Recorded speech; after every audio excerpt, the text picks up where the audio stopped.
comenzamos este tema nuevo. Señor, te damos gracias, Dios, por este tiempo.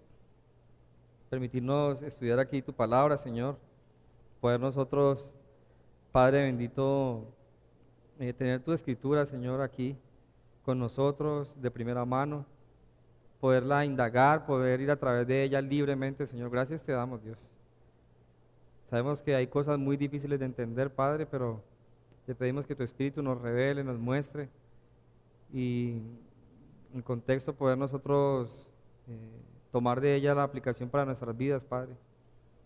Te pido, Padre, que cada uno de nosotros, Señor, en las circunstancias que está viviendo, pueda ver tu manifestación, pueda ver tu obra diariamente, Señor. Y Padre, también exhórtanos diariamente a caminar como tú lo deseas, en obediencia, en santidad, Señor, apartados del mal y agradándote, y más aún cuando creemos que estás pronto a venir por tu iglesia, Señor. Te pedimos que nos guardes y nos ayudes a mantenernos fuertes, Dios. Y bueno, te pido con mis hermanos, Señor, por Diego, por Clarita, por Mateo, por Verónica, Señor, y por la familia de Diego Velázquez, Señor, ahí en Estados Unidos. Te pedimos por ellos para que tu Espíritu Santo esté dando fuerzas, ánimo, consuelo en medio de la situación, Señor, que ellos están viviendo. Te rogamos, Dios, que tu Espíritu, Señor, toque sus corazones y esta situación que es una calamidad que creo que nadie quisiera experimentar, que pueda ser usada para bien de ellos, Señor. Un llamado de atención para que conozcan su fragilidad, incluso nosotros conozcamos la fragilidad de nuestras vidas, pero también el amor que tú nos has dado y la esperanza eterna que va más allá de la muerte física, Dios. Te damos gracias y te pedimos todo en el nombre de Jesús. Amén. ¿Hay alguien que nos visita por primera vez hoy? ¿No es cierto? ¿Que todos tienen Biblia? ¿Todos tienen sus Biblias ahí? Bueno, el día de hoy vamos a iniciar un tema nuevo y le he titulado Conociendo al enemigo. No vamos a ir en esta ocasión verso a verso por un libro de la Biblia, pero sí un tema que creo que es muy importante y bueno, no solo interesante, ¿no?, para hablar de los enemigos del cristiano, sino que es un tema muy importante, ¿no? Quiero que acompañen en sus Biblias a Efesios, el capítulo 6, versículo 10 en adelante. Efesios 6, versículo 10 en adelante. Y vamos a estar hablando de los enemigos del creyente. Sí, poco a poco voy a ir ahondando un poco más en este tema. Dice Efesios 6:10: Por lo demás, hermanos míos, fortaleceos en el Señor y en el poder de su fuerza, vestidos de toda la armadura de Dios, para que podáis estar firmes contra las acechanzas del diablo, porque no tenemos lucha contra sangre y carne, sino contra principados, contra potestades, contra los gobernadores de las tinieblas de este siglo, contra huestes espirituales de maldad en las regiones celestes. Por tanto, tomad toda la armadura de Dios, para que podáis resistir en el día malo, y habiendo acabado todo, estar firmes. Entonces, ahí ya sigue el apóstol Pablo hablando de la armadura de Dios, ¿no? Pero hay varias verdades que este pasaje nos muestra. Y una de ellas es que, cuando dice en el versículo 11, que debemos tomar la armadura de Dios para estar firmes contra las acechanzas del diablo, está mostrando una verdad. Y es que el creyente, que es el contexto, Pablo está escribiendo a creyentes, va a experimentar las acechanzas del enemigo. Y si no le da buen uso a la armadura que Dios le ha dado al cristiano, pues no va a estar firme. Ahora, cuando se habla de tentación y acechanza del diablo, no siempre se tiene que decir que es que voy a ir al infierno. No, o sea, el Satanás no puede llevarme al infierno, pero va a buscar por todos los medios que mi comunión con el Señor se rompa. Entonces va a tentarnos, va a colocar tropiezo, y si no estamos firmes, vamos a caer en sus acechanzas. Satanás no puede llevar a nadie al infierno. El que va al infierno va es porque no tomó una decisión por Jesús, ¿sí? Satanás no anda con un tridente, con un gancho, llevando personas para el infierno como a veces uno se lo imagina, pero va a buscar estorbar, ¿no? Ahora, cuando Cristo viene a nuestras vidas y nos rescata, entramos en un periodo de paz. Yo creo que hay algo que nosotros conocemos como el primer amor, y esa es una realidad, ¿cierto? El Señor viene a nuestras vidas, nos sentimos libres de todo pecado, queremos pedirle perdón a todo el mundo, queremos predicar el Evangelio, queremos cantar, queremos hacer muchas cosas en agradecimiento, obviamente por el Señor, para honrar lo que ha hecho con nuestras vidas. Pero hay algo que muchas veces desconocemos en el momento en que Cristo viene a nuestras vidas y su Espíritu Santo empieza a orar en nosotros. Y es que sin ganarlo y sin buscarlo, cuando el Señor viene a nuestras vidas, somos parte de una guerra espiritual. O sea, ningún creyente se libra de eso. Nadie lo ha pedido. Pero cuando Cristo viene a nuestras vidas, inmediatamente entramos en una guerra colateral entre Dios y Satanás. ¿Sí? Y hay que hacer una aclaración. El enemigo directo o el opositor directo de Dios es Satanás, ¿sí? No el ser humano. Ahora, de manera indirecta, al ser humano ser conforme a la imagen de Dios y estar en el propósito de Dios, pues obviamente experimenta un daño colateral, tentaciones que Satanás quiere hacer para buscar ofender a Dios y estorbar sus planes, que es lo que ha buscado desde Génesis. ¿Sí? O sea, yo no soy el enemigo directo de Satanás. No, el enemigo de Satanás, al que busca siempre oponerse, es hacia Dios. O sea, eso es de primera mano. Pero entonces, esa realidad de un conflicto espiritual, de una batalla que se libra en un medio que no vemos, en un mundo celestial, espiritual, que nosotros percibimos en el mundo terrenal, es entre Satanás y Dios. Y el creyente entra en ese conflicto una vez es sellado por el Espíritu de Dios. Y hay varios extremos, hay dos extremos en este asunto. Unos, los que quieren librar esa batalla de cualquier manera y han aprendido una teología que nos lleva más allá como a tratar de pelear directamente con Satanás. Ese es un extremo, ¿sí? Hay personas que llegan a un extremo de querer pelear con el diablo, que se interesan más por él que por Dios mismo, que conocen más a Satanás que a Dios y su obrar y su poder. Incluso en oraciones tiran golpes al aire, con espadas oran y le dan vueltas a casas con espadas, puños y con muchos simbolismos, creyendo que de esa manera se derrota y se vence a Satanás. Ese es un extremo. Ahora, hay otro extremo de personas que no les importa nada, Satanás ni nada. Yo soy salvo, yo soy creyente, allá Dios que me defienda. Y no se interesan en conocer cómo es que su enemigo actúa, de tal manera que siempre están en un círculo vicioso y nunca pueden vencer una batalla espiritual. Una batalla espiritual que incluye obediencia, santidad, oración, palabra de Dios, predicar el Evangelio. O sea, la batalla espiritual, más que usar simbolismos y hachas, machetes para orar, requiere obediencia. O sea, ahí se libra la batalla espiritual. Requiere incluso fe. Requiere esta batalla espiritual contentamiento. Si una persona, por ejemplo, no aprende el principio de contentamiento, su batalla espiritual la va a librar mal. Porque Satanás, usando el mundo, va a querer atraer sus sentidos para usted querer siempre más, siempre más, siempre más. Entonces, al no tener contentamiento, Satanás va a usar muchas estrategias para que estemos siempre derrotados. Entonces, no conocemos al enemigo. Y quiero citar lo que un infante de marina dijo, y dijo lo siguiente: es mejor conocer a tus enemigos para no equivocarte en las estrategias. O sea, si no se conoce contra qué enemigo estamos peleando, pues no vamos a usar bien estrategias para hacer esa confrontación.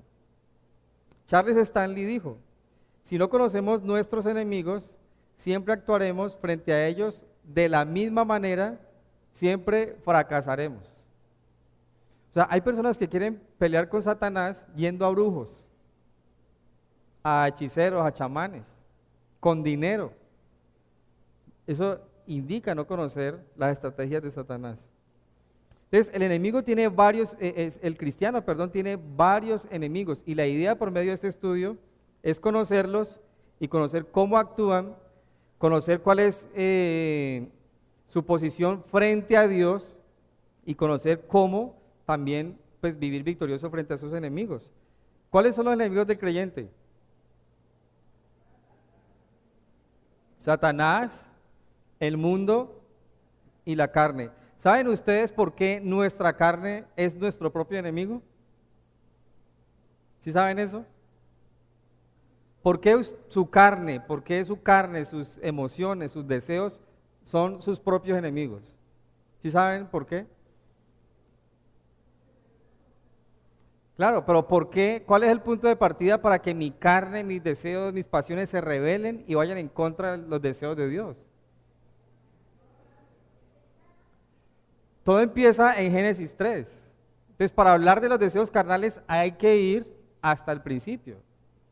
O sea, al principio el ser humano no fue así. Ahora, uno cree que en la creación, cuando Dios crea a Adán y a Eva, los creó sin sentimientos, sin emociones, el sexo era pecado, el tener algo para gobernar y mayordomía es pecado. No, todo eso estaba en el huerto del Edén. Pero antes de la caída, perfecto. Después de Adán y Eva cometer su pecado, todo ser humano, toda la descendencia, toda la humanidad nace con corrupción. Ahora, tenemos el principio de ser creados a imagen de Dios, pero al entrar el pecado hay una maldición sobre la creación misma. Y eso es una parte de la naturaleza nuestra. Queremos hacer el bien, pero nuestra naturaleza humana nos lleva a ir en contra de los deseos de Dios. Por eso nuestros deseos siempre tienden al mal. Ahora, coloquemos un ejemplo, el placer, el sexo, la sexualidad no es un pecado. Ahora, después de Génesis 3, se convierte en pecaminoso cuando el hombre tiene lujuria, avaricia, quiere más y más y vuelve ese deseo parte de su existencia. Sin eso no puede vivir y ya empieza a ser idolatría. Si ustedes notan cuando Pablo habla de la fornicación, al final por lo general dice que es idolatría, porque el hombre depende de eso para poder vivir, pero eso viene después de Génesis 3. Entonces hay que ir hasta allá para ver cómo actúa la carne. Entonces Satanás, el mundo y la carne, que son esas pasiones, esos deseos que tenemos nosotros, se convirtieron en enemigos. Y eso es lo que vamos a tratar de descubrir. Ahora, hay varios temas que vamos a tratar para conocer a nuestro enemigo. ¿Sí? Hay unos términos que voy a usar que son técnicos. Si Huguito me ayuda ahí, porfa. Hay unos términos que son técnicos, pero cuando vayamos desenlazándolos, pues vamos a ver que no, son más bien prácticos. Vamos a estar hablando de la satanología, la doctrina de Satanás. Vamos a hablar de demonología, que es la doctrina de los demonios, la antropología, que es la doctrina del ser humano, ¿sí? Y vamos a estudiarla antes y después de Génesis 3, que es algo muy, muy interesante. Amartiología es la doctrina del pecado, y al final vamos a ver cómo es que bíblicamente se puede vencer eso que actúa como en contra de nosotros, de nuestra relación con Dios. O sea, cómo uno puede vencer todas estas cosas. O sea, yo como creyente, ¿cómo podría diariamente vencer el pecado, vencer esta naturaleza humana, los demonios, cómo operan a Satanás? Todas esas cosas vamos a estar tratándolas en esta serie. El día de hoy nos vamos a enfocar en la satanología. O sea, quise colocar el término ahí, pues para que ustedes tengan, si algún día escuchan algo acerca de eso, pues ya tengan idea de qué es. La satanología es la doctrina de Satanás. Y vamos a hablar acerca de Satanás. Hay que conocer a nuestros enemigos, y del primero que vamos a tratar, antes de hablar del mundo y de la carne, vamos a hablar de Satanás. Lo primero que vamos a ver en esta doctrina es el origen de Satanás. ¿Algunos de ustedes saben cuál es el origen de Satanás?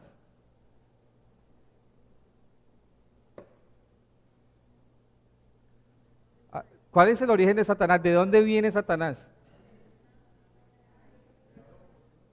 No, pero yo no estoy preguntando si es un ángel o no.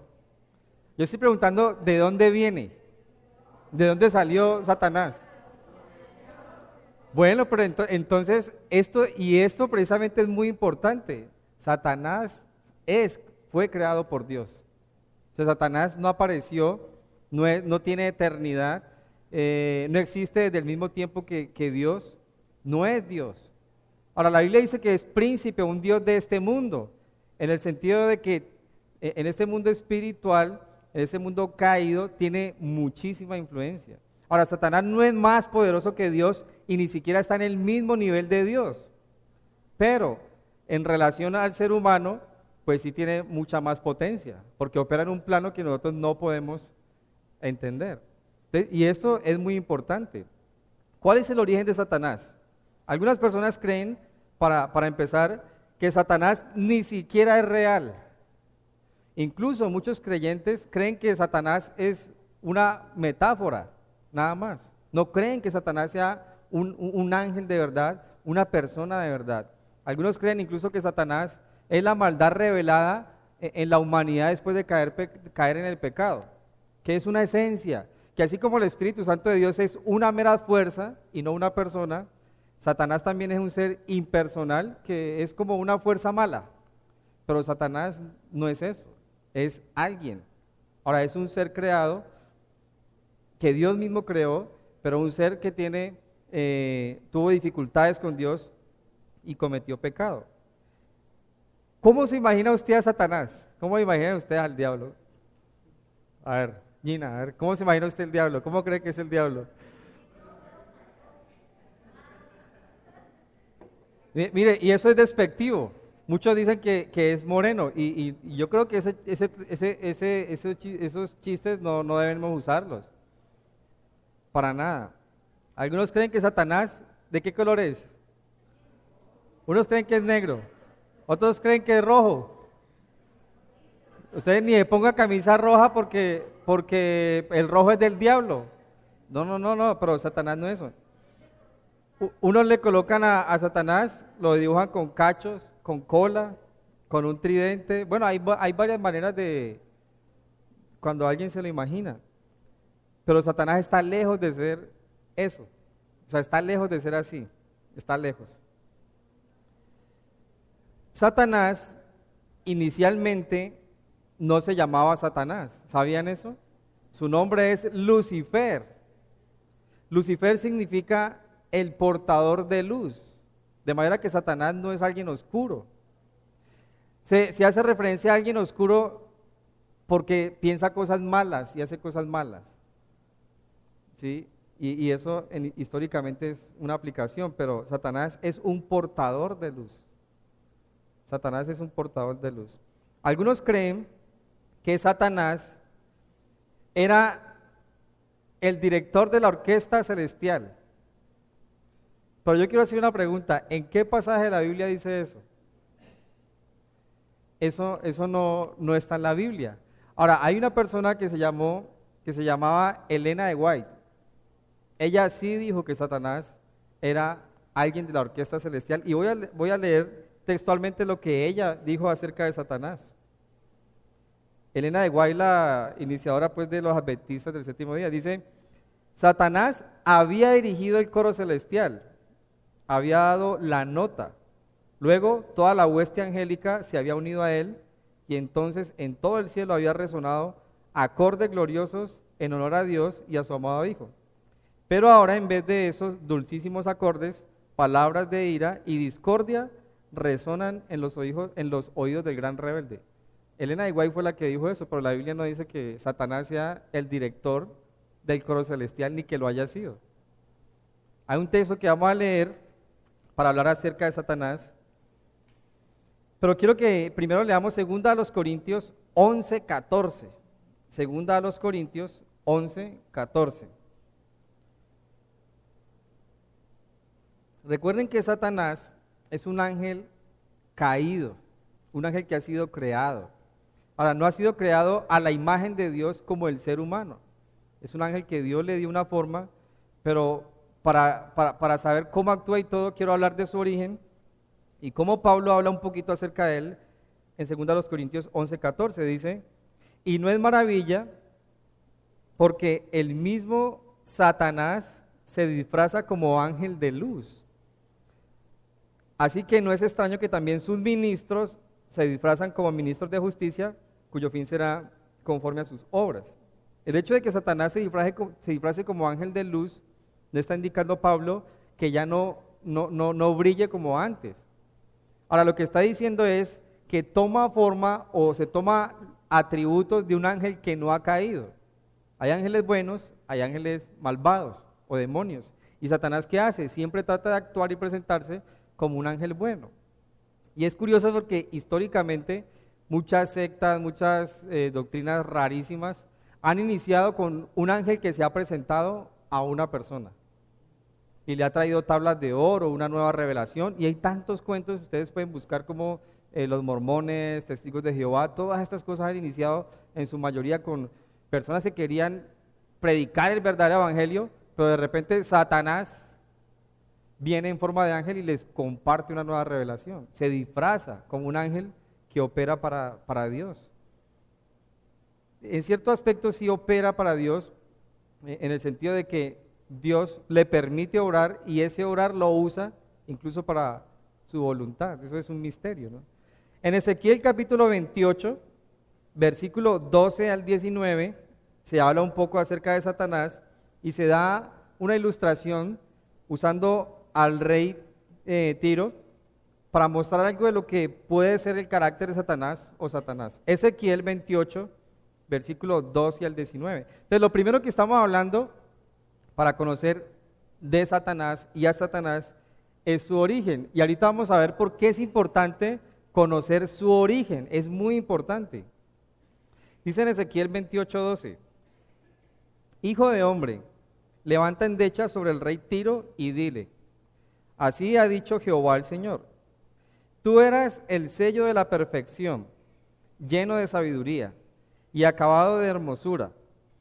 En Edén, en el huerto de Dios, estuviste. ¿Por qué se usa este texto como en referencia a que Dios está mostrando algo de lo que fue Satanás? Porque el rey Tiro no estuvo en el Edén, ¿sí? Él no estuvo ahí, pero pues se usa eso acerca de Satanás. Dice, lleno de sabiduría y acabado de hermosura. En Edén, en el huerto de Dios estuviste, de toda piedra preciosa era tu vestido, de cornerina, topacio, jaspe, crisólito, berilo y ónice, de zafiro, carbunclo, esmeralda y oro. Los primores de tus tamboriles y flautas estuvieron preparados para ti en el día de tu creación. Por los tamboriles y flautas es que algunos dicen, él dirigía la alabanza celestial. Pero ahí no dice que él dirigiera tal orquesta, sino que habían unos elementos preparados para él, pero no dice eso. Dice tú, querubín grande, protector, yo te puse en el santo monte de Dios. Allí estuviste, en medio de las piedras de fuego te paseabas. Perfecto eras en todos tus caminos, desde el día que fuiste creado hasta que se halló en ti maldad. A causa de la multitud de tus contrataciones, fuiste lleno de iniquidad y pecaste, por lo que yo te eché del monte de Dios y te arrojé de entre las piedras de fuego, oh querubín protector. Se enalteció tu corazón a causa de tu hermosura, corrompiste tu sabiduría a causa de tu esplendor. Yo te arrojé por tierra, delante de los reyes te pondré para que miren a ti. Con la multitud de tus maldades y con la iniquidad de tus contrataciones profanaste tu santuario. Yo pues saqué fuego de en medio de ti, el cual te consumió, y te puse en ceniza sobre la tierra a los ojos de todos los que te miran. Todos los que te conocieron de entre los pueblos se maravillarán sobre ti. Espanto serás y para siempre dejarás de ser.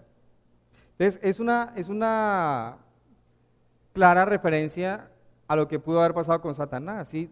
Fue creado por Dios.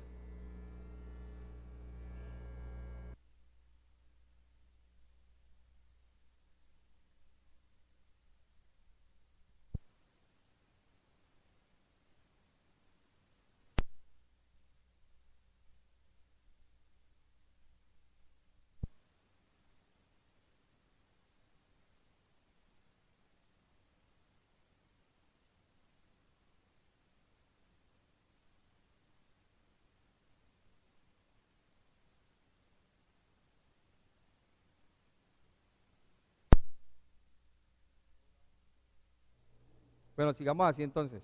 Ah, sonido, ¿sí? Bueno, sigamos aquí mientras se arregla esto. Me embolaté, ¿pueden creerlo? Ya.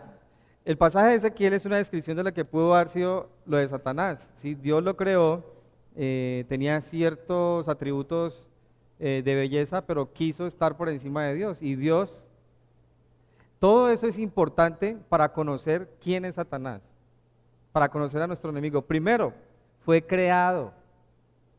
Ahora, si Dios creó a Satanás, eso nos indica que nuestro enemigo espiritual, si bien en potencia espiritual, porque pues no manejamos ese mundo, no lo podemos ver, o sea, es más fuerte que nosotros en ese aspecto.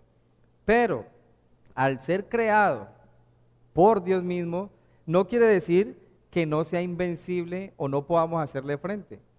Ahora, hay un pasaje muy importante que está en Colosenses y quiero relacionarlo con el hecho de que Dios creó a Satanás. En Colosenses, el capítulo 1, versículo 16, Pablo muestra algo muy interesante de Jesús, de Cristo.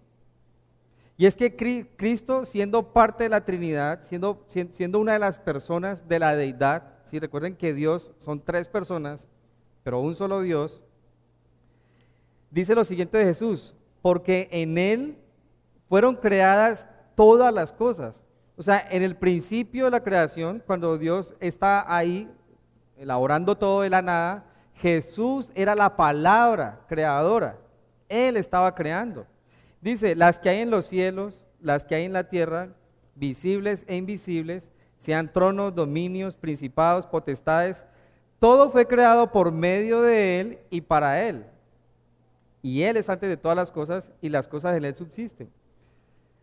Si Satanás es creado, y Pablo nos dice que Jesús estaba en la creación con Dios Padre creando todo, nuestro Señor es superior a Satanás, al que tanto miedo le tenemos.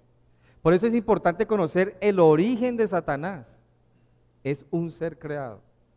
Y nuestro Señor, nuestro Salvador, no hay una comparación de Satanás 50-50 con Jesús, con nuestro Dios. O sea, es muchísimo más fuerte y poderoso. Ahora, ¿por qué lo ha dejado actuar? ¿Por qué no lo ha enviado ya al infierno, al lago de fuego, como se ve en Apocalipsis ya, y por qué lo deja actuar? Bueno, eso es algo que Dios permite y lo vamos a ver ya más adelante en otros temas.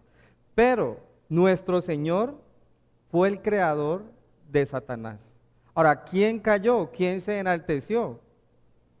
Fue Satanás mismo, Lucifer, quien estando en la presencia de Dios y con una labor específica que Dios le dio, quien se rebeló y debido a eso cayó. Entonces, se ve incluso el poder del Señor cuando destituye a Satanás del lugar donde él quería estar. O sea, nuestro Dios es más poderoso. Y eso es importante porque nuestro enemigo tiene un principio, no es eterno, no es Dios, no es como nuestro Salvador. Entonces, no hay que darle la estima que a veces le damos. Y a veces le damos más estima a Satanás que a nuestro Redentor, que fue el que lo creó y lo tiene bajo control. Es más, tan parte de la creación se ve que en Apocalipsis, por allá en el capítulo 19, cuando empieza un periodo de 1000 años de paz aquí en la tierra, Dios envía un ángel para que lo lleve preso y va a estar preso por 1000 años. Un ángel.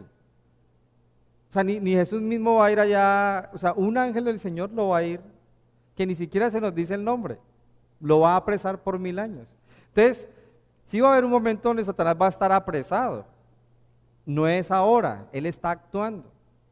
Entonces, ¿por qué a veces vemos personas orando en contra de Satanás, diciendo te ato, te amordazo, te encadeno y te tiro fuera a los infiernos, a los abismos, ahora mismo? Cuando la Biblia nos muestra que Satanás va a estar preso y no somos nosotros quienes lo van a apresar, sino un ángel en el futuro.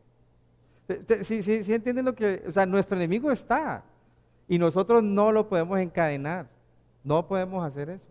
Ahora, podemos orar a Dios para que nos guarde de sus acechanzas, para que lo aleje de nosotros, para que no moleste. ¿Podemos orar a Dios pidiendo eso? Claro. Ahora, el Señor sabe qué es lo que queremos decir cuando a veces oramos de todas esas maneras. El Señor sabe, ¿no? Y a veces incluso la iglesia, sobre todo entre los 90 y los 2000, hacía incluso gestos para orar y hacer eso, ¿no? Hacía como algo así. O sea, sí, y yo lo viví, yo fui parte de ese movimiento en esa época.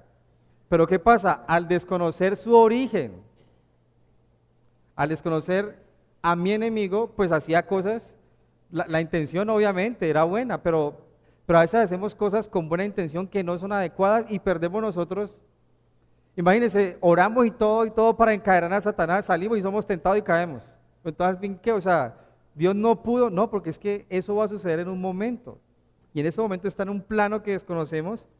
Pero ¿qué pasa? Dios, nuestro Salvador, es superior en todos los aspectos a Satanás. ¿Por qué? Porque es creado. Y todo lo que haya sido creado está bajo el sustento y el dominio de Dios mismo. ¿Por qué Dios permite obrar? Bueno, es parte de su plan. Pero Dios, nuestro Señor, es superior. Él es un ser creado. Él feliz que lo tratemos como a nuestro Dios. O sea, Él feliz. Bueno, si es que Él puede estar feliz, Él no está feliz de nada. Isaías dice, Isaías 14, versículo 13 al 15. Isaías 14, 12 al 15. De Satanás fue creado en perfección ahí, en la presencia de Dios, pero cayó. Eso también muestra que Satanás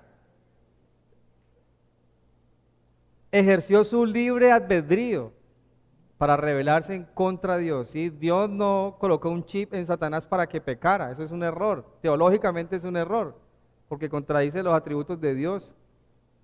Ahora, Dios sí permitió, pero Dios no lo hizo que él pecara, porque si no Dios fuera el originador del pecado.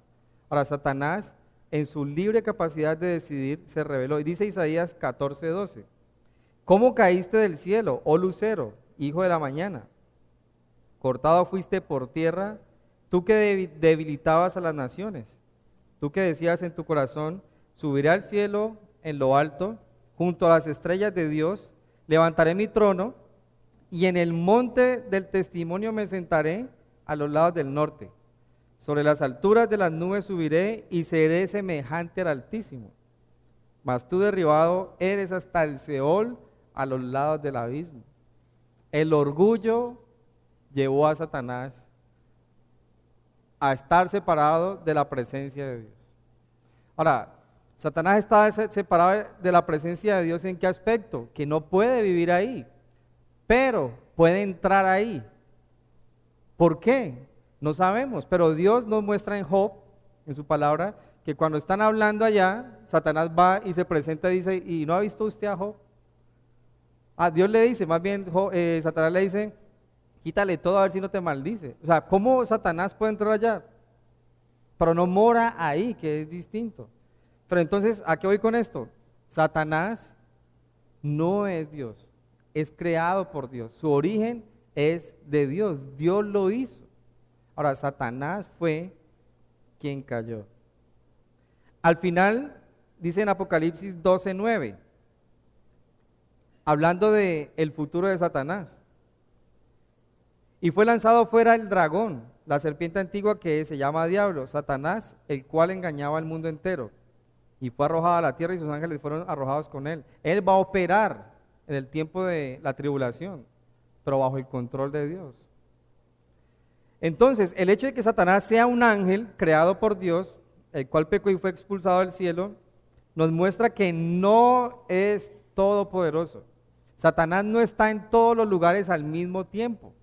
Y esto es importante, porque entonces nuestro enemigo no es quien él quiere hacernos creer que es. Porque a veces pensamos eso, no, Satanás está en todo lugar. Yo recuerdo en esos 90 al 2000, que les digo más o menos, que tal importancia se le daba a Satanás, que un grupo de personas, y eso se volvió casi un movimiento, que no oraban en voz alta, porque Satanás se iba a robar lo que había dicho. y empezaron a orar en voz muy baja, incluso de una manera mística mentalmente. Y eso es atribuirle un poder superior, porque el que intercede y puede llevar nuestras oraciones al cielo, a la presencia del Padre, ¿quién es? ¿Quién es el mediador? Entonces se le estaba atribuyendo incluso en prácticas de oración de iglesia más poder a Satanás que al mediador. Eso es un error terrible y la iglesia comete ese pecado. No sé si a alguno de ustedes le pasó, pero pues hubo muchos que, uy, ¿será que sí oro? No, no, porque es que Satanás se lleva mis palabras. Cancelo eso, recibo eso, compro eso. Claro, pensando un poco de cosas, pero nuestro enemigo es controlado por Dios porque Él lo creó. Él lo creó. No es autoexistente. Satanás, debido a que es creado, no merece la atención que a veces le damos. Ahora, no estoy diciendo que no le prestemos atención y que descuidemos sus maquinaciones, pero no merece el respeto que a veces le damos. Y estamos tratando de ver dónde podemos encontrar más las maquinaciones de Satanás que dónde podemos ver las manifestaciones de Dios. Entonces, o sea, uno vive como con un miedo porque pienso, digo, no hago, o sea, ¿y qué? Cuando mi Dios es todopoderoso. Satanás nunca será más poderoso que Dios. ¿A qué nos ayuda esto? ¿Para qué creen ustedes que nos ayuda a saber que Satanás no es igual de poderoso que nuestro Dios? ¿Para qué nos puede servir esa verdad? Descansar. ¿Pero descansar de qué? Del miedo. Un miedo hacia Satanás que no merece el mismo. También nos ayuda a confiar más en Dios, tratar de conocer más el poderoso Dios que tenemos, tratar de depender más de Dios y eso sí, no descuidarnos de sus maldades. O sea, tampoco es que ahorita pues no, pues Satanás ya voy a andar yo libre, no, ya yo estoy atento, pero voy a estar más atento a mi Dios, a conocerlo a Él, voy a estar más atento. Ahora, ¿cómo podemos conocer a Satanás? El carácter de Satanás se puede conocer con los nombres que la Biblia misma le da, porque esos nombres o títulos tienen algunos significados y conceptos que me muestran cómo es Él. Por ejemplo, Satanás significa, bueno, ¿saben qué significa Satanás? ¿Sí o no? Los estudiosos de la Biblia. ¿Qué significa Satanás? No, mentira, por molestar, en serio. Satanás significa adversario, alguien que siempre está tratando de colocar un estorbo hacia la otra parte, colocando barreras. Entonces, Satanás, al significar adversario, nos muestra que siempre va a estar tratando de colocar barreras entre los planes que Dios ha designado y aquellos que deben responder a esos planes. Eso se ve desde Génesis y se ve hasta el final, en el Apocalipsis. Se ve en toda la Biblia se ve cómo Satanás ha obrado tratando de estorbar los planes de Dios. Ahora, esa realidad de que Satanás siempre estorba los planes de Dios, ¿los afectan a ustedes y a mí? ¿Ustedes qué piensan? Por supuesto que sí. Entonces, lo que decía al inicio, el Señor viene a nuestras vidas. Nosotros entramos a esa etapa del primer amor. Queremos conquistar el mundo, las naciones, le predicamos hasta a las estatuas que están en los parques. O sea, pero ¿qué pasa? No sabemos o desconocemos muchas veces que tenemos un enemigo y de repente empiezan a surgir tropiezos, barreras. ¿Por qué? Porque Satanás quiere estorbar el plan de Dios individual con cada uno de nosotros. Dios quiere que seamos salvos. Satanás no se va a llevar mi salvación y mi alma así porque aparece y ya como en las películas. No, él no va a hacer eso. Pero quiere romper mi relación con Dios. Quiere que si usted tiene un plan y Dios está obrando con usted, guiándolo en unos aspectos ministeriales, quiere estorbar y que usted se olvide completamente de eso. Es un adversario desde el principio de la creación. En Génesis, si ustedes me acompañan, Génesis capítulo 1.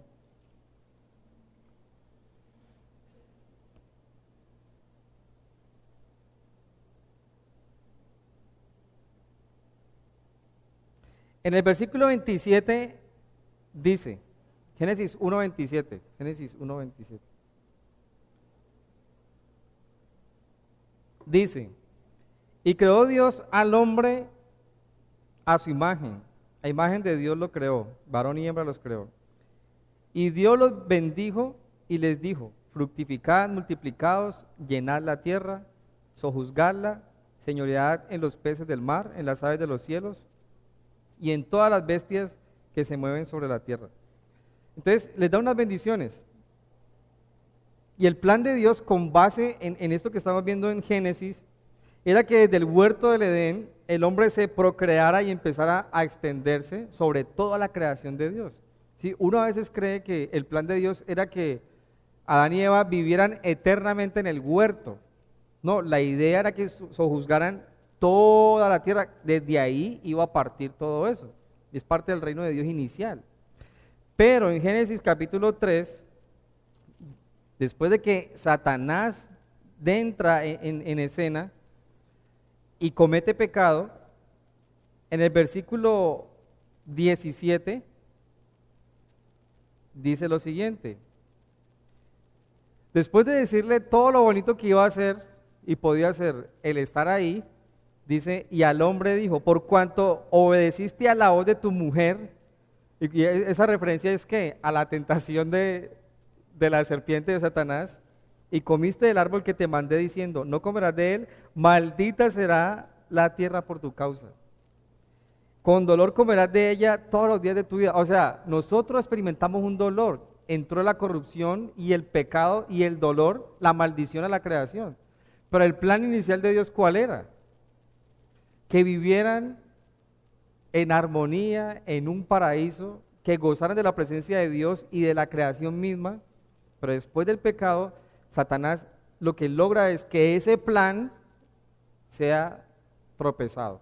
Ahora, al final va a cambiar todo, porque el Señor vino a redimir hasta ese aspecto de la creación. Y eso de que Satanás es adversario, también está operando ahora entre su relación con Dios y la mía. Dios quiere que tengamos una comunión con Él, que vivamos en santidad, que oremos, que leamos, pero ¿qué va a tratar de hacer Satanás bajo ese título de adversario?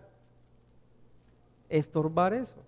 Entonces, cada que usted y yo nos levantamos y decimos, bueno, esta vez sí, ¿qué podemos esperar nosotros? Es más, ¿qué le ha pasado a usted cuando usted ha dicho eso de corazón? ¿Qué ha pasado? Usted lo tiene que haber vivido. Algo empieza a suceder. O sea, no sabemos, pero es cuando uno lo afirma, y no estoy hablando de una afirmación cliché, sino que de verdad uno dice, bueno, vamos a hacerle. O sea, hay cosas que empiezan a pasar que uno dice, pero justo ahora empieza a suceder todo eso.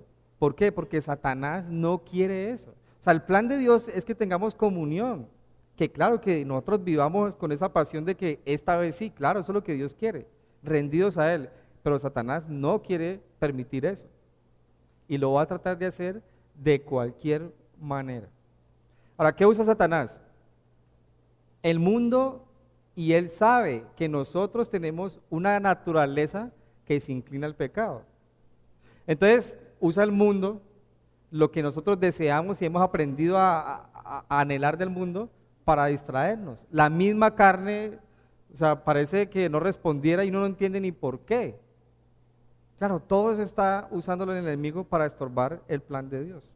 Entonces, Satanás, nuestro enemigo, va a buscar por cualquier medio y de cualquier manera que nuestra relación con Dios y el plan de Dios con nosotros se dañe, se estorbe. Otro aspecto de Satanás, del carácter, diablo. La palabra diablo significa calumniador. Entonces, él no solo trata de colocar barreras, pero es un calumniador. Y calumniar hace referencia a hablar mal de alguien. Y eso se ve en Génesis capítulo 3, versículo 2. A veces uno cree que Satanás siempre quiere calumniar de mí, pero la primera calumnia que levantó este ángel caído es hacia Dios mismo. Y le dijo mentiroso a Dios. Y dice en Génesis 3:2. Y la mujer respondió, Génesis 3:1. Pero la serpiente, hablando de Satanás, era astuta más que todos los animales del campo que Jehová había hecho, la cual dijo a la mujer, ¿con que Dios os ha dicho, no comáis de todo árbol del huerto? O sea, Dios no dijo eso. Él dijo, de todo pueden comer menos, pero la serpiente que está diciendo, Dios dijo que ustedes no pueden comer, o sea, Dios es mentiroso. Y más adelante dice, y la mujer respondió a la serpiente, del fruto de los árboles del huerto podemos comer, pero del fruto del árbol que está en medio del huerto, dijo Dios, no comeréis de él, ni le tocaréis para que no muráis. La mujer, ¿en qué momento dijo Dios, ni lo van a tocar? Dice que no, tampoco dice. Entonces la mujer dice algo ahí tan extraño. Versículo 4, entonces la serpiente dijo a la mujer, no moriréis, sino que sabe Dios que el día que ustedes coman de él, serán abiertos sus ojos y serán como Dios, sabiendo el bien y el mal. O sea, Satanás ahora viene y agranda el asunto y coloca a Dios como un Dios vulnerable y un Dios que no es tan fuerte como lo muestra. Porque dice, sabe Dios que cuando ustedes coman de él, ustedes van a ser como Dios. Entonces, ustedes van a poder pelear con él o estar al mismo nivel de Dios, está denigrando a Dios. Eso es una calumnia. Que Satanás va a tratar de hacer eso mismo toda la historia. Que usted y yo pensemos que podemos tener una autoridad y poder como Dios mismo. Eso ¿a quién se le ocurre? No es que usted si hace eso, usted va a tener el control. Y el mundo, ¿a quién nos guía el mundo? Usted tiene el potencial, usted puede. Es más, ahora hace un árbol que tiene la esencia de ese Dios creador y va a recibir todas las energías de ese Dios. Usted puede ser como Dios. Incluso en las mismas iglesias cristianas hay unos mensajes tan extraños. Hay un pastor que dice que nosotros somos Jehová Junior en su esencia. Eso es herejía. O sea, nosotros no tenemos la misma esencia de Dios. O sea, ¿cómo así? Cuando yo digo que tengo la misma esencia de Dios, estoy compartiendo su eternidad, su omnipresencia, su omnisciencia. No es así. O sea, no es así. El ser humano tiene un punto de partida, así que no tiene la misma esencia y sustancia de Dios. No la tiene. Porque es creado por Dios. Tiene unos atributos que Dios ha puesto en el ser humano que le hacen semejante, pero no es igual en esencia. Eso es herejía. Eso es una doctrina errada. Pero Satanás quiere que el hombre piense que puede ser como Dios, que puede dominar y ordenar todo. Pero la misma muerte del hombre, la misma fragilidad del hombre muestra que es una mentira creer eso. O sea, hay muchas personas, si alguien le dice a usted, no, es que yo soy un Dios, dígale, listo, tires el último piso de la Torre de Cali. No, bueno, ¿tú no dices que es Dios? O sea, la misma fragilidad del hombre muestra que no tenemos eso, pero Satanás sí quiere se lo muestra. Entonces Satanás es un calumniador. Otro aspecto de Satanás, del carácter, es tentador. La palabra tentar significa incitar o probar. O sea que Satanás nos va a incitar, nos va a incitar. En Mateo, capítulo 4, si me acompañan ahí, Mateo 4,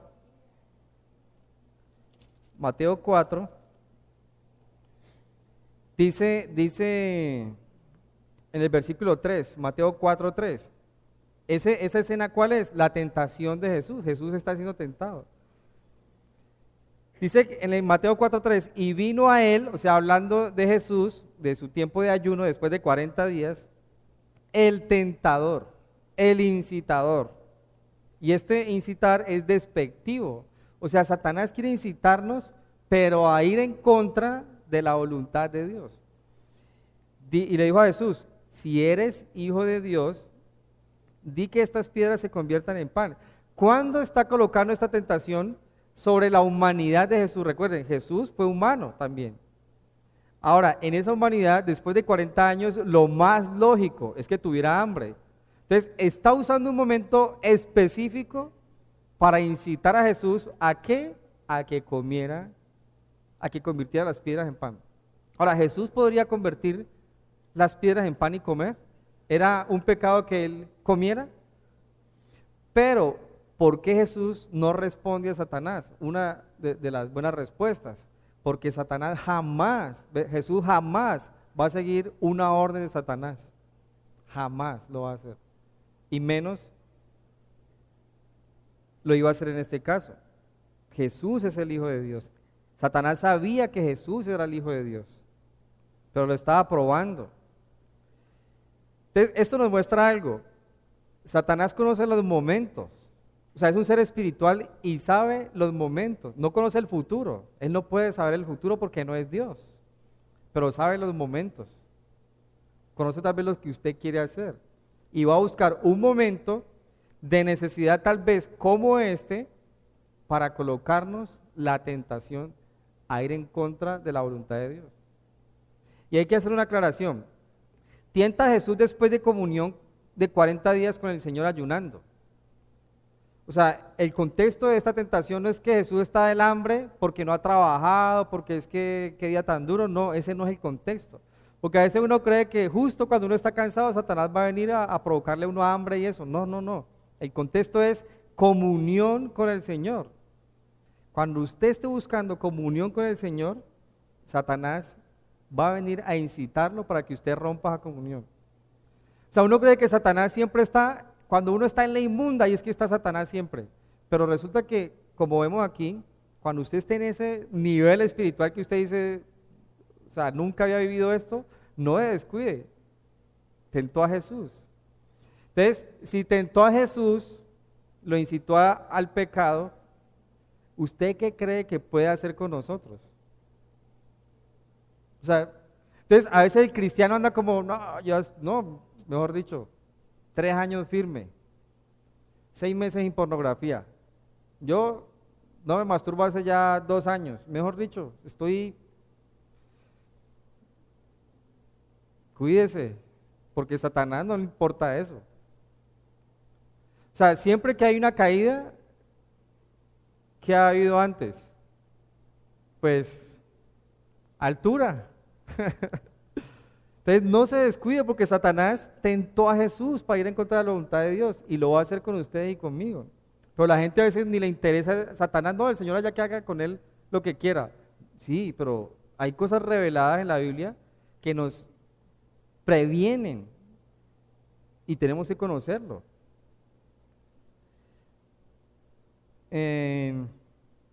Bueno, y ahí están todas las tentaciones. Las tentaciones que vemos ahí en Mateo 4 del 1 al 11, si ustedes lo leen en su casa, van a notar que tuerce la palabra de Dios en el versículo 6, y cuando le dice, por ejemplo, tírate del pináculo del templo, lo que quería él era una exhibición poderosa.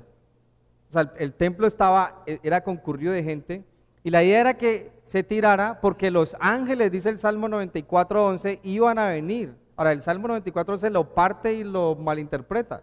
Entonces, quería que Jesús hiciera una exhibición y la gente dijera, wow. Ahora, la gente sí iba a decir algún día, wow. La gente sí iba a decir y toda rodilla se va a doblar y va a reconocer que Jesús es el Señor. Unos salvos y otros no estando salvos. Todos van a reconocer a Jesús como el Señor, pero jamás Jesús pretendía lograr eso con una exhibición milagrosa. O sea, jamás lo iba a hacer. Y Satanás se quería, hágale, para que la gente lo siga, mire, usted tiene poder, ¿no? Y eso mismo lo emplea con nosotros. Usted puede, hágale, hágase respetar. Y siempre está incitándonos a que hagamos cosas para nosotros ser reconocidos. Y otras cosas más. Satanás también es mostrado como serpiente en la Biblia, ¿sí? Se habla de él como la serpiente antigua. Eso lo vimos en Apocalipsis 12:10, ¿se acuerdan? Ahorita lo leímos. ¿Por qué se hace referencia a Satanás como serpiente?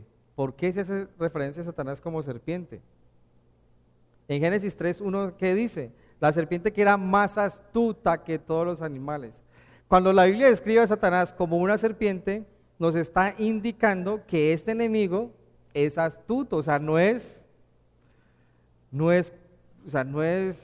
¿cómo se dice? Bueno, sí y no, o sea, como dice una bestia, claro, o sea, ¿cómo va a revelar ante Dios? O sea, bruto como él solo, si quiere decirle así, pero en su maldad es astuto, es muy astuto. Una vez cree que el diablo va a aparecer con cacho y cola así asustando, ¡bu! Y ya rompí mi comunión con Dios, Señor, se me presentó el diablo, ya no te quiero. No, o sea, Satanás, él conoce nuestras debilidades. Si su debilidad, por ejemplo, son las mujeres, pues le va a colocar una como usted la quiere, para llevarlo al adulterio y otras cosas.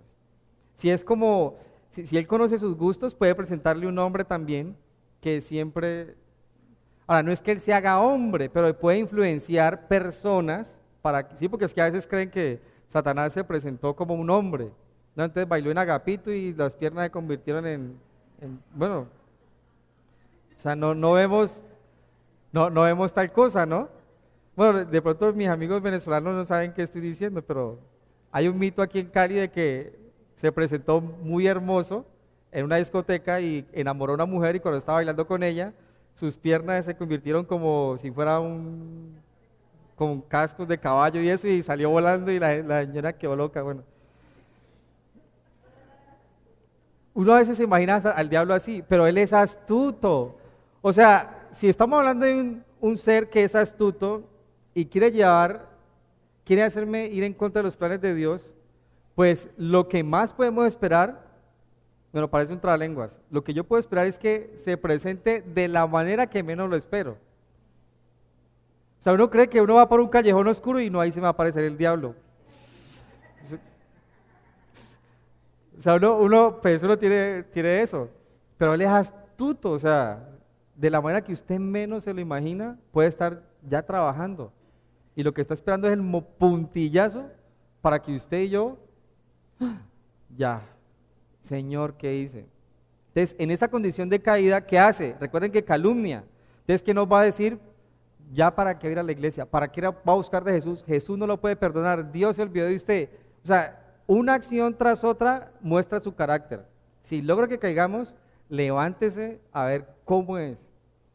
Y las personas que después de años han caído para levantarse bien duro. ¿Por qué? O sea, la acusación, usted que va, ya engañó a todo el mundo, usted ya no es nada, ¿por qué no se suicida? Mátese más bien. O sea, empieza calumniador, astuto. Entonces hay que tener cuidado. También la Biblia lo muestra como un destructor.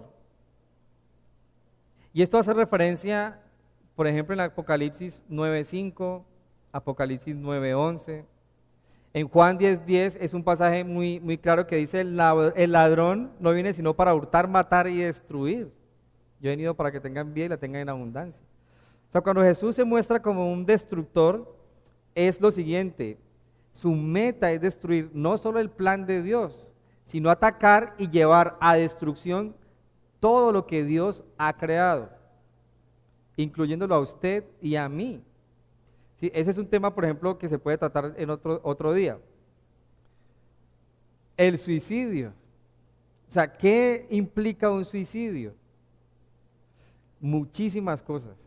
Pero cuando alguien lo hace, lo único que se puede ver detrás de eso es la influencia de Satanás. Lo único que uno puede ver detrás de una acción de esas es que Satanás ha hecho influencia hasta lograrlo. Porque Dios quiere que el hombre viva y se reconcilie con él.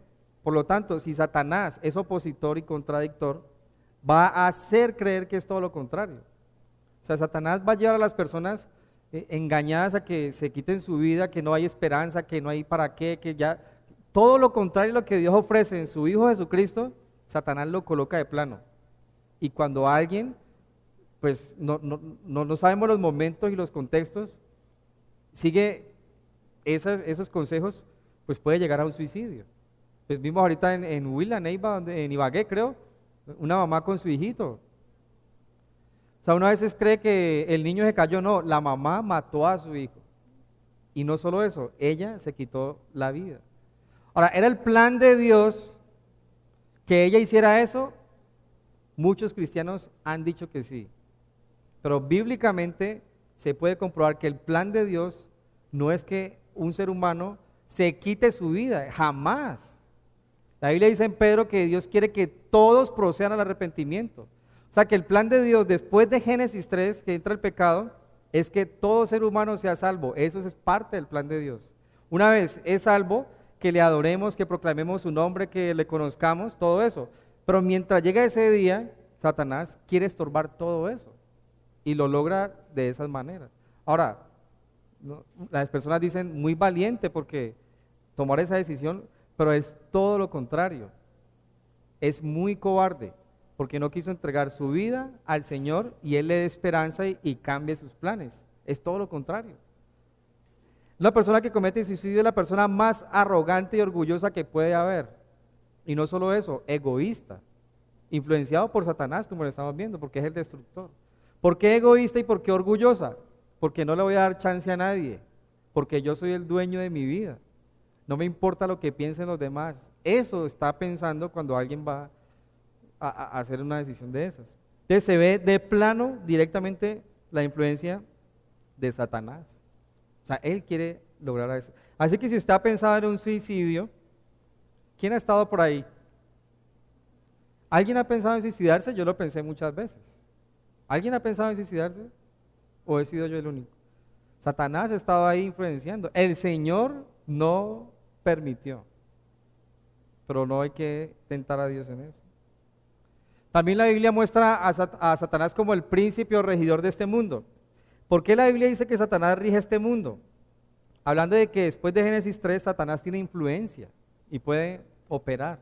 Primera de Juan 5:19 y Juan capítulo 12, versículo 31. Dice que es homicida. Y dice la Biblia en Juan 8:44, dice que ha sido homicida desde el principio. ¿Dónde ustedes ven el carácter de homicida de Satanás desde el principio? Pues Caín y Abel. Detrás de esa escena horrible estuvo la influencia de Satanás. La solución es mátelo. Mátelo. Esa es la solución. También la Biblia lo llama como padre de toda mentira. Padre de toda mentira. En Juan 8:44 dice: ¿por qué no podéis escuchar mi palabra? Ustedes son de vuestro padre el diablo, y los deseos de su padre quieren hacer. Él ha sido homicida desde el principio, y no ha permanecido en la verdad, porque no hay verdad en él. Cuando habla mentira, de suyo habla porque es mentiroso y padre de mentira. Es muy importante cuando dice ahí, no ha permanecido en verdad, en la verdad. O sea, cuando Satanás se revela, él sabía cuál era la verdad. Él sabía que lo que estaba haciendo era algo incorrecto, pero no quiso permanecer ahí pensando que iba a ser más que Dios. Es su decisión. Si algunos dicen que pobrecito Satanás, ¿no? Hay una doctrina que se llama la doctrina del universalismo, y la enseñó incluso San Agustín hace muchísimos años, y enseña que al final va a haber una redención de toda la creación, incluso de los ángeles caídos, incluyendo a Satanás. Eso no es cierto. O sea, Satanás va a ir ya al lago de fuego al final. ¿Qué buscamos con esto? Entonces, si ya sabemos que Satanás es así, para terminar podemos leer Primera de Pedro 5:8. Primera de Pedro 5:8 y 9. Todos esos nombres muestran algo de lo que es el carácter de Satanás, dañino. O sea, nuestro enemigo, o sea, yo no entiendo cómo uno puede llegar a eso, y eso bueno, es parte también de lo que vivía de muchos años, de hacer un pacto con Satanás, y lo peor, de ver señales. Y uno cree que un pacto con Satanás nunca uno ya le vendió el alma al diablo. No, recuerden, al diablo no se le puede vender el alma. Él no puede recibir monedas terrenales, pero se puede ser voluntad, que es diferente. Jesús compró nuestras vidas en la cruz. La idea es ir a Él, que Él pagó el precio. Esa es la idea. Dice en 1 Pedro 5:8 y 9, sed sobrios y velad, porque vuestro adversario el diablo, como león rugiente, anda alrededor buscando a quien devorar, al cual resistid firmes en la fe, sabiendo que los mismos padecimientos se van cumpliendo en vuestros hermanos en todo el mundo. A veces uno dice, no, es que lo que yo he vivido nadie lo ha vivido. No, o sea, es que en lo que estoy siendo tentado eso es único. No, primero que todo Jesús fue tentado en todo, pero sin pecado. Y los demás hermanos también están viviendo cosas parecidas. Entonces, para terminar conociendo el origen de Satanás y el carácter, Pedro nos da, ¿cómo se dice?, claves o principios para estar bien frente a ese enemigo. Sed sobrios, sed sobrios. La sobriedad habla de tener los sentidos bien puestos y mantener la capacidad de tomar decisiones correctas. Ahora, esto no es humanismo. Para el cristiano, ¿qué significa esto? Mantener sobrio, pero mi conciencia y mi pensamiento en la palabra de Dios. O sea, ser sobrio sería conocer cada vez más la palabra, sus principios, para que cuando lleguen momentos de tentación, yo sepa qué hacer. Si es tentado a mentir, ¿qué dice la Biblia que debemos hacer? No mentir. Entonces, ya ahí está la batalla espiritual ganada. Yo tengo que tomar una decisión. Él quiere que mienta, que agregue un número 2, 3, 4. ¿Pero qué me dice la Biblia? Entonces, ¿cómo yo peleo esta batalla espiritual bajo esa influencia? Pues, verdad. Si a veces creemos que la batalla espiritual es tirar puños, no, o sea, obediencia, ser sobrios, conozca la palabra. Dice, velad, esto habla de mantenerse alerta. Alerta, ¿qué es mantenerse alerta? La ilustración es de un soldado en la época que los enemigos querían entrar a una ciudad y mandaban carnadas para ver si caía. Entonces mandaban una mujer, otra mujer, 30, 40, desnudas, como sea, y la idea era buscar que el centinela se descuidara para que los enemigos, claro, lo mataban y entraban y acababan con todo. Entonces, velar, ¿qué es? O sea, no solo mantener el conocimiento y leyendo y principios bíblicos, sino todo el tiempo despierto. El enemigo es astuto. Entonces, no sé si a nosotros como hombres a veces nos pasa que sale uno disgustado de la casa y por ahí aparece alguien y ay, usted cómo es de buen hombre, ¿no? ¿Quién quisiera ser su esposa? Y a veces por cuestiones de salud tal vez incluso no hemos podido tener relaciones con la esposa y esto y, ay, o sea, él sabe. Entonces hay que estar siempre. Las mujeres, los hombres, ustedes son más por los oídos. Ay, y le hablan y le hablan. O sea, cuidado, cuidado, cuidado. Dice, la razón por qué estar sobrio y velar. Ay, me pasé. Porque el diablo mantiene como un león rugiente buscando a quien devorar. O sea, él no va a descansar. Él quiere que usted y yo caigamos. Él el domingo que usted viene para el servicio, esperemos a que salga. No, él está buscando todo. En la misma iglesia usted puede ser tentado. En la misma iglesia. Y debemos resistir firmes en la fe. Eso es clave, en la fe. O sea, yo no puedo pelear con el diablo con hechicerías, magos, no, en la fe, la salvación de Jesús. Así que ese es uno de nuestros enemigos. Creo que usted ya conocía mucho de esto, pero que esto sea un recordatorio para que no descuide. Usted y yo no descuidemos nuestra vida espiritual. No lo vemos, no tiene cachos, no tiene cola, se presenta como ángel de luz, es calumniador, así que cuando usted falla, le va a querer que usted crea que ya ni se acerque a Dios, ya usted vaya a pegarse un tiro, que eso es lo más fácil. Y es astuto, o sea, mucho cuidado. Oremos. Señor, te damos gracias por tu palabra, Dios. Y bueno, tu palabra nos muestra mucho, Señor, de nuestros enemigos. Y bueno, te pedimos que podamos estar sobrios, atentos, que aprendamos a tener discernimiento, Señor, frente a aquellas estrategias malignas, Señor, de Satanás, Dios. Que podamos ser astutos, Señor, para ver cuándo quiere hacernos caer, Dios. Te pedimos que nos guardes de la tentación, Señor. No queremos entrar en ella. Pero si llega la hora, Dios, que podamos estar firmes y no caer en sus mentiras, Padre. Te damos gracias, Dios, y bueno, te pedimos que nos lleves con bien a casa. y nos perdones si hemos fallado, Señor. En nombre de Jesús.